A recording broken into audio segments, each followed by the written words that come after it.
আসসালামু আলাইকুম, ওয়েলকাম করছি রিয়াসাদ আজিম। ভিন্ন ধর্ম মতাদর্শী যারা শুনছেন সবার প্রতি আন্তরিক কৃতজ্ঞতা। সাম্প্রতিক সময়ে বাংলাদেশে ক্রিকেট নিয়ে অনেকের অনেক ধরনের হতাশা কাজ করেছে এবং সেই হতাশার গল্প আমরা দেখেছি সোশ্যাল মিডিয়ায়, সেই হতাশার গল্প আমরা লিখেছি।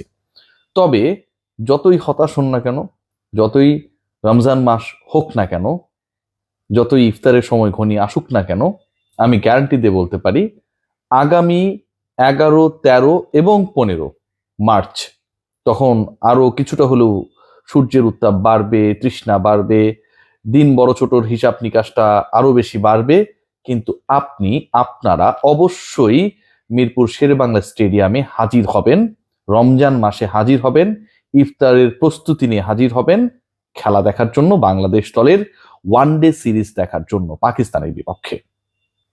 র্যাঙ্কিং এর 10ম দলের সাথে র্যাঙ্ক 4 টিমের যেই লড়াইটা অনুষ্ঠিত হতে যাচ্ছে 3 ম্যাচের ওয়ানডে সিরিজ, সেই সিরিজে যেন অনেক দিন পর, প্রায় 2 বছর পর, বাংলাদেশের যারা ক্রিকেট দর্শক রয়েছেন, অনুরাগী রয়েছেন, ক্রিকেটকে যারা দল, মত, বর্ণ, ধর্ম নির্বিশেষে প্রচন্ড ভালোবাসেন, তাদের জন্য এক অসাধারণ উপলক্ষ হতে যাচ্ছে এই 3টা দিন। এবং টিকিটের জন্য হাহাকার, লাইন, টিকিট প্রাপ্তির পর উচ্ছ্বাস কয়েক হাজার গুণ যে বেড়ে যাবে, তার কারণ, তার পেছনের কারণ, তার সবচেয়ে বড় কারণ হিসেবে কাজ করবে একটা ক্যারেক্টার, সাকিব আল হাসান।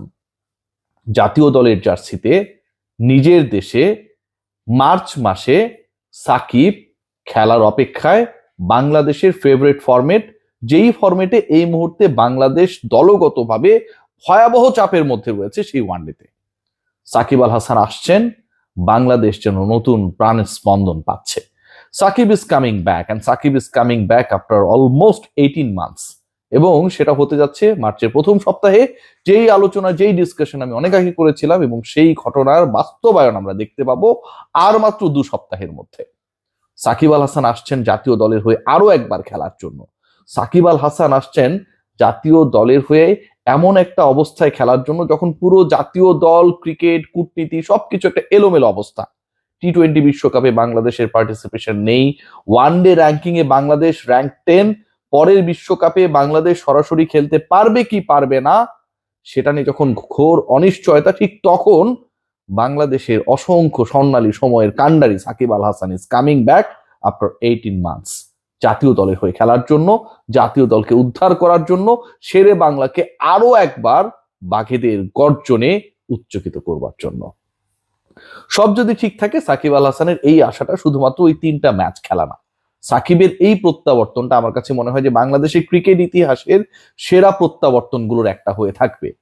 সাকিবকে ফেরানো নিয়ে নানা নাটকীয়তা আমরা দেখেছি। বাংলাদেশ ক্রিকেট বোর্ড মুখে মুখে অনেক কথা বলেছে, লিগ্যাল প্রসিডিউর নিয়ে তারা অনেকটাই আলস্যের মধ্যে ছিল। কালের কণ্ঠ রিপোর্ট করেছে, আমি আমার প্ল্যাটফর্ম থেকে রিপোর্ট করেছি সাকিবকে নিয়ে অনেক কথা হয়, কিন্তু শেষ পর্যন্ত সাকিবের ওই লিগ্যাল ইস্যুস গুলো নিয়ে বাংলাদেশ ক্রিকেট বোর্ড এখনো কোনো কাজ করেনি। অবশেষে আগামীকাল পরশুর মধ্যে সাকিবের সেই লিগ্যাল প্রসিডিউর গুলো যেন আইন এবং ক্রীড়া মন্ত্রণালয় যুগপৎ ভাবে সমাধানের পথে এগিয়ে যায়, সে স্টেপ নিতে যাচ্ছে বাংলাদেশ ক্রিকেট বোর্ড। সাকিব আল হাসান আবারও তার বাঁহাতি ঘূর্ণিতে পরাস্ত করবেন বিশ্বের সেরা ব্যাটারদের। সাকিব আল হাসান আবারও ফ্লাইং বার্ডস এর মতো করে উদযাপন করবেন। সাকিব আল হাসান আবারও যখন বল করতে যাবেন, উইকেট পাবেন, দর্শকদের হর্ষধ্বনিতে মুখরিত হবে মিরপুরের চারপাশ। যখন ব্যাট করতে নামবেন, সবাই তাকিয়ে থাকবে হেলমেটের স্ট্রাইপ কামড়িয়ে তিনি ব্যাট করছেন নাকি সাকিব আল হাসান সেই আগের সাকিব আল হাসান স্টাইলে রয়েছেন। মাঠে একজন ক্রিকেটারের উপস্থিতি, আপনারা মানুন আর না মানুন, বিশ্বাস করুন আর না করুন, এমন একটা ফ্রেগনেন্স ক্রিয়েট করবে। 18 মাস পর সাকিবকে আরো একবার কাছ থেকে দেখার যে সুযোগ, সেটা এমন এক উপলক্ষ ক্রিয়েট করবে যেখানটায় 11-22 জন যে ক্রিকেটার যারা মাঠে নামবে, যারা খেলবে, যারা মুখোমুখি হবে বাংলাদেশ ভার্সেস পাকিস্তান, বাকি 21 জনের আসলে কোনো খাওয়া থাকবে না। সাকিব ক্যারেক্টারটা এরকম।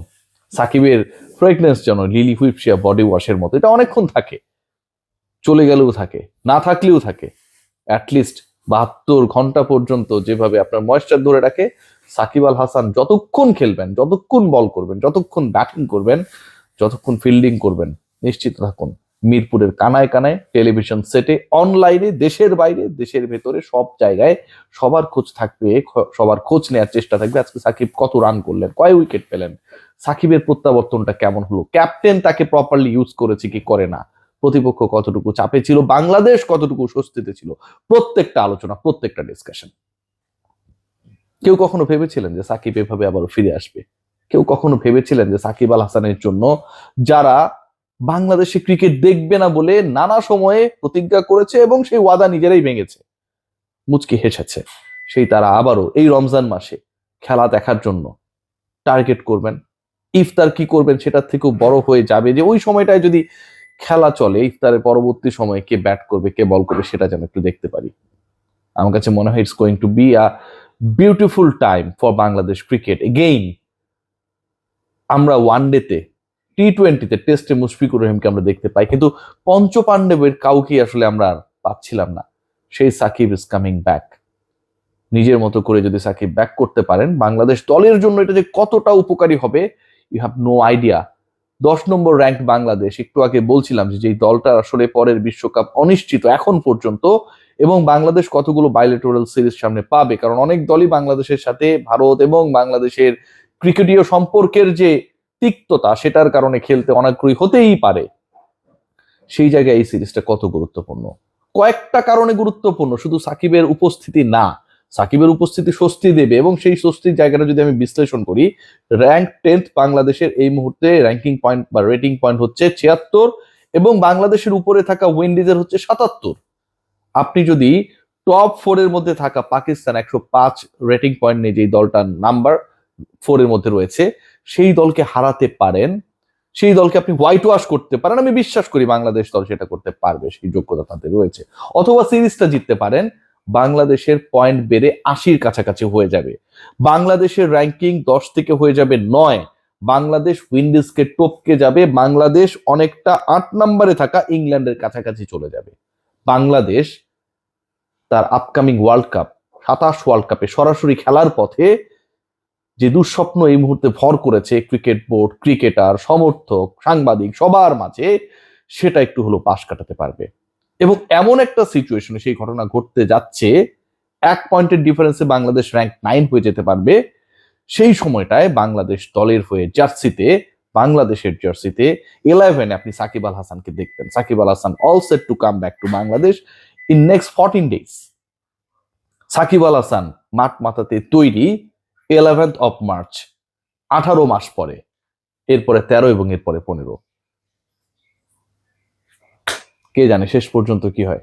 তবে বাংলাদেশের ক্রিকেটে যখনই দেয়ালে পিঠ থেকে গেছে, অথবা সাকিবের নিজেরও বিভিন্ন সময় মনে করে দেখবেন যে দর্শকের সাথে গ্যাঞ্জাম করেছে, ক্রিকেট বোর্ডের সাথে ঝামেলা হয়েছে, এনওসি নিয়ে প্যাচ লেগেছে, এই প্রেশার সিচুয়েশনস গুলোতে যখনই সাকিব আল হাসান ছিলেন, তিনি সব সময় তার বেস্টটা ডেলিভার দিয়েছেন। এই মুহূর্তে তিনি যতটা প্রেশারে, তাকে বাংলাদেশের দরকার তার থেকে কয়েক কোটি গুণ বেশি।